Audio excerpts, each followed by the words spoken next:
לפתוח את הכוס, ובשנייה שהיא מתעכבת, מה את עושה כאמא? אני באה לפתוח לה. מה היא מבינה? שאמא תמיד תהיה שם. לא. שאת מסוגלת, מה שהיא לא. ולכן בפעם הבאה שהיא תרצה לפתוח את הכוס, היא ישר תביא לך אותו. זה מה שהיא עושה אצלנו. בול, כי היא תדע שהיא לא מסוגלת. רק אמא מסוגלת.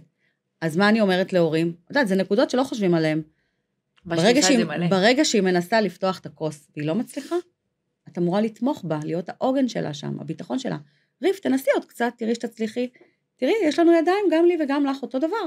מה שאני מצליחה, גם את מצליחה, ואין סיבה שלא. את יודעת, את מכירה את לירה השכנה שלנו, אני מקווה שהיא שומעת לפודקאסט הזה. יום אחד עלינו במעלית, והיא אומרת לי, וואי, מירב, תקשיבי, איזה ריחות של עוגות ביום שישי ממך? אז אמרתי לה, אוקיי, מה, את לא יודעת לאפות? היא אומרת לי, תקשיבי, אני בשלנית הכי טובה שיש, אבל לאפות, ממש לא. קבעתי איתה ליום שישי, 9 בבוקר, אמרתי לה, תצלי, אני רוצה להוכיח לך ולהראות לך, שאת מסוגלת לאפות בדיוק כמוני. את יודעת, הסתכלתי לה על הידיים, אמרתי לה, את רואה פה ידיים מזהב? לא, נכון? קבענו ליום שישי, היא באה אליי הביתה, הראיתי לה את המתכון, ואני פשוט עמדתי שם. היא שאלה אותי מדי פעם בכוס, בזה, בכף, אמרתי לה, הכל כתוב, תעשי. היא עשתה, ויצאה עוגה כושית מאלפת, ומאז היא לא מפסיקה לאפות. מה בסך הכל עשיתי? פרצתי לה את המחסום שהיה לה. אבל זה יותר קל עם אנשים מבוגרים, זה הרבה יותר קשה עם ילדים, אני כאילו אומרת לעצמי, את תגידי לי שאני עושה טעות, ואני עדיין אעשה אותה, כי אני רוצה לעזור לה. אני לא אגיד לך שאת עושה טעות, אני אשקף לך את הדפוסים שמעכבים אותך, כדי שאת תוציא אותם לבד, זה ההבדל. אני ממש לא יבוא ויגיד לך, זה הטעות שאת עושה, צריכה לעשות ככה, צריכה לעשות ככה. לא, יש שם משהו שהוא יותר עמוק, שאנשים לא מודעים אליהם. עכשיו, כשאת מודעת לדפוסים שמעכבים אותך, ואת פורצת אותם לבד באופן עצמאי, זה מה שיוצר את הפריצת דרך. זה מה שיוצר את ההתפתחות ואת התנועה ואת הצמיחה אצל אנשים. וזה בכל תחום בחיים. עכשיו, זה כמו גלגל שיניים. מה זה אומר? שאם יש לך חסם של, לא יודעת מה, דחיינות, או פרפקציוניסטית, מדי, או לא יודעת לשחרר. את יודעת, יש ההורים שהם צריכים להיות בשליטה כל הזמן. הילד הגיע לכיתה י', לא יודע להדליק גז. כאלה. כן, כאלה. אז אני משקפת לאמא את זה שהיא לא יודעת לשחרר, ואיפה זה פוגש אותה. איפה זה פוגש אותה מול עצמה. עזבי עכשיו את הילד. וברגע שהיא מזהה שהיא לא יודעת לשחרר, והיא צריכה את השליטה, אז היא שואלת את עצמה, איפה זה משרת אותי ואיפה זה לא? כי אם ניקח סתם דוגמה, את הפרפקציוניזם שיש להרבה לאנשים, נכון? אז יש מקומות, נגיד במקצועיות שלך, ואת פרפקציוניסטית, זה משרת אותך. האמת שאני לא. לא, אני שמת אותי כדוגמה. לא, אבל נגיד סתם, איך שאתה אומרת לי, אני לא, איזה חסם את חושבת שיש לך, שמעכב אותך בתחומים מסוימים? אני חושבת שיש לי נטייה להיתקע במקום שנוח לי. אוקיי, לא לצאת מהאזור נוחות. לא. אוקיי, אז את שואלת את עצמך, האם האזור נוחות באמת נוח? לא כל כך. אז איפה שלא? מה עומד שם? כסף. אוקיי, כסף זה גם אמצעי. תראי, אני רוצה להגיד לך משהו. אני במקום שבו אני נמצאת כרגע, לא נפרט כאילו מול המצלמות, אבל מורכב לי. המקום שבו אני נמצאת בתוך החדשות, הוא מורכב לי, לא כי אני לא מסתדרת עם העבודה, היא אלא? גורמים, כוח עליון, נקרא לזה. אוקיי. ואני מרגישה שאם אני אוותר עכשיו ואגיד, טוב, לא מסתדרת איתה, אני הולכת בגלל זה, אז אני חושבת שוויתרתי לעצמי. חד משמעית. אז אני נשארת, ואני מוכיחה שאני יכולה. כן, אז סתם דוגמה, את נותנת לי דוגמה של מערכות יחסים מול אנשים מסוימים, נכון? אז יש לי כלי שאני מאמנת, שנקרא סגנונות תקשורת, סתם דוגמה. אני לא ארחיב פה, כי זה לא מקצועי להרחיב את זה פה, צריך להעביר את הכלי הזה כמו שצריך, אבל הכלי הזה מלמד אותך, מה עומד ביני לבינה? למה דווקא איתה אני לא מסתדרת? וזה כל כך מסדר את הראש, בלהבין את זה, ולדעת מה לעשות עם זה שוב. קודם כל, בכלי הזה את לומדת איזה סגנון תקשורת את, איזה הבן זוג שלך, מה ההורים שלך, וזה כל כך מסדר את הראש בין וואלה, עכשיו אני מבינה, למה איתה אני לא מסתדרת? אני יודעת למה אני לא מסתדרת, אבל אני רוצה להגיד לך משהו. אני כשנכנסתי לחדשות, כל הזמן חיפשתי את הפידבק מהאנשים שמקיפים אותי, שיגידו לי כמה אני טובה וכמה אני מוצלחת. כן. ואז לקח לי זמן, אחרי שנה הבנתי, אני לא זקוקה לאישור שלהם, אני טובה, כי הגעתי למקום שבו אני נמצאת בזכות עצמי. מעולה, אז עשית תהליך. כן, ובגלל זה גם אני אומרת, אוקיי, אותו בן אדם שעליו אני מדברת, הוא מורכב לי, וזה לא יצליח להשתנות, כי זה לא בשליטה שלך. כי זה לא בשליטה שלי, זה משהו שלה עם עצמה, אני לא יכולה לשנות את זה. אבל מה כן בשליטה שלך, אם ניקח את זה כדוגמה? הדרך שבה אני מגיבה לדברים שהיא אומרת לי. נכון. בול. והייתי ממש נפגעת בהתחלה. זה היה שובר לי את הלב. עד שאמרתי, אוקיי. הרי כל בן אדם אחר, איך שהוא חושב, מרגיש או פועל, לא בשליטה שלנו. לא. מה בשליטה שלנו? איך אנחנו מגיבים? זה הדבר היחידי שבשליטה שלנו. זה איך שזה עדיין שובר אותי, שהיא לא מחבבת אותי. כי אני כאילו לא יודעת. כן, אבל את לא, עוד פעם, זה עניין של גישה. יכול להיות שאת תמצאי כן את הגישה מולה, בשיח אחר, שהיא כן תצליח לחבב אותך, וגם אם לא, זה שלה. משהו שם שלה, לא שלך. נכון. יכול להיות שהשיח שלך אולי מאיים עליה, מערער אותה, אבל זה שלה. מעולם לא דיברתי עם האישה, לא החלפתי איתה אפילו מילה. מבינה שאת כאילו במקום שיפוטי אפילו בלי לדבר איתה. לא, שוב אני אומרת, כשאני באתי והצגתי את עצמי בפני אותו בן אדם, באתי ממקום של, זאת אני, וקרו כל מיני דברים בתווך, שהובילו אותנו לזה אני חושבת שיש אנשים שלא נועדו להסתדר, נועדו להתקיים אחד לצידו של השני, וללכת, אל תפריע לי, אני לא אפריע לך, כזה, בוא נהיה בשני מישורים מקבילים, וזה יכול לעבוד אני טיפה חולקת עלייך. כן? כן. אוקיי. אני למדתי לחיות עם זה ככה. מתי אנחנו בעצם מתאכזבים? אכזבה זו אחות התאומה של הציפייה. נכון. מתי אנחנו מתאכזבים? כשאנחנו מצפים שהאדם שעומד מולנו יפעל כמו שאנחנו היינו פועלים. נכון. והזכרתי לפני כן את העיצוב אישיות של בן אדם, שהוא גדל בסביבת חיים מסוימת, עם אחים מסוימים, עם הורים מסוימים. אחד גדל בקיבוץ, אחד גדל בעיר, אחד במשפחות אומנה, אחד בפנימיה, או אחד יש לו 8 אחים, אחד הוא ילד יחיד. אבל גם בשמיניית אחים בחיים לא תגיב אותו דבר. אני אעשה משהו שיש מצב שאחותי לא תעשה אותו דבר עבורי. בדיוק, אבל לאחותך אולי תסלחי, כי אחותך. נכון. אבל למישהו זר, פחות. עכשיו, מתוך ההבנה הזאת שהיא זה לא אני, ואין מצב שהיא תפעל כמוני, כי היא לא בנעליים שלי, ואני לא בנעליים שלה, אז אני באה באמת ב-0-0-0.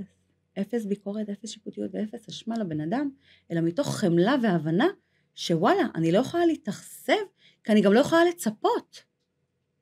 ופה נכנס השיח בגישה אחרת, עם הבחירת המילים המדויקות, ועם הגישה המדויקת, ומה כן אני אמורה להגיד ואיך. ופה אני מאמנת אנשים באיך, ובאיזה מילים לדייק את הכוונה. ובואי, רוב האנשים, איפה הם נופלים? בפרשנויות. נכון, וזה אומרים שלא מרבים בוואטסאפ. גם, וואו, זה מה זה נכון. זה הבוס שלי אמר לי, בחיים אל תריב איתי בוואטסאפ. לא רק לריב, אני אגיד לך יותר מזה. מתוך 100% תקשורת, רק 7% זה מילים. 38% זה טונציה, טון דיבור שלנו, ו55% זה שפת גוף. זאת אומרת, יכולה לשאול אותי איך היה לך הבוקר, מספיק שאני אגיד לך, את תביני, לא הוצאתי מילים, אפילו לא שמעת את הטונציה. עכשיו, מה קורה בוואטסאפ? רק מילים. רק מילים.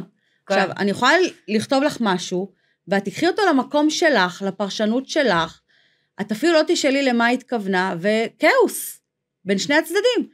ולכן אני בתקשורת שאני מאמנת, כל משפט שבן אדם אומר לי, ולא משנה מהו, אני תמיד אשאל למה את מתכוונת, כדי לדייק את הכוונה, כדי שאני לא אצא לפרשנות. וזה הכלי הכי מדהים, שאם את תדעי לעשות אותו, את לא תביני איזה קסם יהיה לך במערכות יחסים. את יודעת למה אני מחייכת? כי אני חושבת שאחד הדברים הכי מורכבים שיש לאנשים, זה לזהות את הניגון של מה שהם אומרים, כי זה הכל ניגונים. בתוך הנחש, בחיים. וכשאני נכנסתי לחדשות, הגעתי ממקום כזה הגעתי מהרדיו, ונתנו לי טקסטים, משהו נורא פשוט, כאילו להקריא את הטקסטים של כתבות, כאילו שצריך לעשות להם קריינות, ואמרתי, אני אלופה בזה, אני מגיעה ממיקרופון. הסתכלתי על זה, ואני אומרת, בוא'נה, אני לא מצליחה למצוא את הניגון הפנימי שלי, אני לא יודעת איך כאילו, מה שאת אומרת על טונציה, לשנות את הטונציה, כאילו, הכל נורא מקובע. את יודעת איזה מתוסכלת הייתי, ואז הבנתי שאני באמת לא יודעת. אני בת 38 ולא יודעת, וזה מתסכל. זה משהו שלומדים אצלי. לומדים את זה. אני יכולה להגיד לך סתם דוגמה לפרשנות. היה אצלי זוג באימון מהקריות, שהיא פתאום אמרה בחדר באמצע האימון, תקשיבי, נמאס לי שכל פעם כשהוא בא מהעבודה, שזה באזור 6, אני מנמיכה את המוזיקה, היו להם 2 בנים, אני כאילו דואגת לשקט, כדי שאת יודעת, שיהיה לו את השקט הזה כשהוא חוזר הביתה. ואז הוא מסתכל עליה ואומר לה, על מה את מדברת? אני ביקשתי שקט? אז למה אתה הולך למטבח כל הזמן, וכאילו אתה אומר, תנמיכו? מה הקשר? או כאילו, הוא הסתכל עליה, תנמיכו, אולי כי אני מדבר בפלאפון, אולי כי... איך הגעת לזה? ואת יודעת מה? אני נתקלת בזה כל הזמן באימון זוגי, שכאילו זוג חי באותו בית, אבל לא חווה את אותם דברים. ואני אומרת, כאילו, אני שומעת את זה, וואי, בא לי לשים מצלמה. אתה לא זוכר שאמרת את זה? אתה לא זוכר שזה קרה? כאילו, שני אנשים חווים את אותו דבר, אבל כל אחד מהפרשנות שלו. וזה מדהים. אני כל הזמן אומרת לדודו, אני ודודו גדלנו, כמו שאמרת, בבתים שונים. כל אחד מגיע כאילו, דודו גדל בבית שאימא שלו חולת ניקיון, כאילו, יכולה להתחתן עם... חיים שלי, תמי, כן. להתחתן עם גלון כלור. כן. זה לא שאני בן אדם לא נקי, אני פשוט... יש מינון. כן, יש כאילו, יש כזה שמד כזה. וגם סדרי עדיפויות. כן, ואני בראש שלי, דודו יצחק שהוא יראה את הפודקאסט הזה, אני בראש שלי מתחילה פעולה, אני לא מצליחה לסיים אותה, כי אני כבר, המוח שלי בפעולה הבאה, כאילו, אז אני יכולה... יש בעיות קשב בזמן? כן, אני יכולה להתחיל, המוח שלי נודד למלא דברים, אני יכולה להתחיל לתלות כביסה, ואז להיזכר שבכלל הייתי באמצע מצעים, אז לעזוב את הכביסה בתוך הדלי, וללכת למשהו אחר עכשיו. דודו משתגע מזה, הוא אומר לי, תגידי, את לא רואה? לא? אני לא רואה, אני כל הזמן אומרת לו... לאמץ מיקוד. אני לא, תקשיבי, לא, יש דברים שאי אפשר ליישר את זה, וכל הזמן אומרת לו, תקשיב, ואני גם מחדדת לו את זה. זה היה המשפט שאמרת עכשיו? מה? יש דברים שעץ עקום לא יכול להתיישר. וואו, איזה משפט נפוץ. נוראי, אבל גם... מכירה את הככה אני? לא, אז תדעי לך שאני לא אומרת ככה אני. אבל זה סוג של... כן, אבל תראי, זה סוג של במילים אחרות. אני מפוזרת, המוח שלי כאילו מתפזר מלא דברים, אני כל הזמן אומרת לו, אתה גדלת בבית כזה, ואני גדלתי בבית כזה, ואני יכולה נורא לנסות כאילו ולהתאמץ, אבל אני בחיים לא אצליח להיות אימא שלך. ואם אני אגיד לך שזה דברים שכן אפשר לשנות, תאמיני? אפשר. אז אני אופתע. וזה לא קשור לאימא שלו. כאילו, עוד פעם, את משתמשת פה בהמון צדקנות, כאילו, אני לא אהיה אימא שלך. הוא לא מבקש שתהיה אימא שלו, הוא רק מבקש, מתחילה פעולה, תסיימי אותה. מה הקשר אימא שלו? לא, כי כאילו אנחנו מדברים על ניקיון ועל כלור, כן, אבל את עשית פה קצת סלט, את כאילו לקחת את הדפוסים שיש לך, ואמרת כאילו, ככה אני, עץ עקום, אי אפשר ליישר, אוקיי? אני גם, אני לא מושלמת. אין מושלם, אבל זה בדיוק, זה כאילו מה שאני כאלה יודעת, זה. החיכוך הזה ביניכם, של סדר וניקיון, מול פעולות שאת מתחילה ולא מסיימת, זה משרת את הזוגיות שלך או לא? בגדול, לא עכשיו, יש על זה הרבה שיח? לא, כאילו אנחנו, אתה יודע, למדתם לחיות. למה, ברור. אז אוקיי, כל השאלה שלי עוד הפעם, זה כמו שאת עובדת בדואר או בבנק, ולמדת לחיות עם המשכורת, ועם זה שזה שגרה טובה לך ונוחה לך, אז אני אבוא ואשאל, היית רוצה לעשות משהו אחר? יהיו כאלה שיעיזו ויגידו, כן, אבל אין מצב, אני רגיל, או למדתי לחיות עם זה, ויש אחד שיענה לי, את חושבת שאפשר? אני מאוד הייתי רוצה. למה, יש לי שאלה לך, מירב, אין לך חיכוכים עם משה? משה לא מחרפן אותך בשטויות שהוא עושה סתם, זרוק מגיב ובוקסר על הרצפה. אני רוצה להגיד לך, שמאז שהגעתי לעולם הזה, העולם המנטלי, הקסום הזה, אני לא כועסת, אני לא מתאכזבת, אני מסתכלת על דברים בצורה כל כך אחרת ממה שאנשים מסתכלים, אין לי סיבות לכעוס. למה? כי אני ב-0-0-0 כל הזמן. אני לא מתעכבת על דברים שלא צריך להתעכב עליהם. אני באמת, אני משה 36 שנה, אני מכירה כל נים ווריד בגוף שלו, וכנל גם הוא. ויש דברים שוואלה, לא שווה לריב איתם, צריך לבחור את המלחמות. לבחור את הקרבות שלך. ברוך השם, touch wood,